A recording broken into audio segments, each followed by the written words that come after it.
በዱንያ ላይ ስትኖሩ በባልሽ የተመሰከረላት ሴት መሆን ምንኛ መታደል ነው። መርሐባ ውዶቼ ኢሉ ነኝ።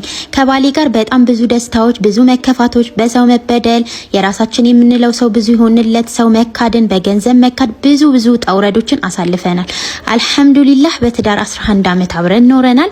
ለቤቴ ጠንካራ ሚስት፣ ለልጆቼ ጎበዝ እናት እንደሆንኩ ሁሌም ሲነግረኝ ምን ያህል ጉልበት እንደሚሆነኝ ወላሂ አልዓዚም ልነግራችሁ አልችልም።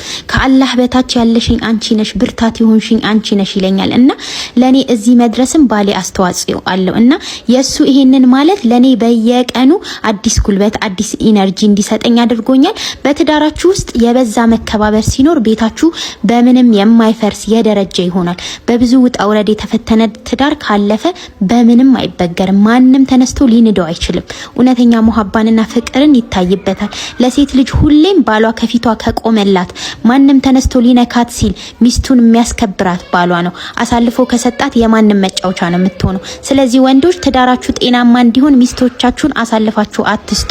ሁሌም ከጎኗ ሁኑ። ጥፋት ቢኖርባት እንኳን ዞር አርገህ ምከራት። ሰው ፊት ቀልቧን አትስበራት፣ አታስደንግጣት።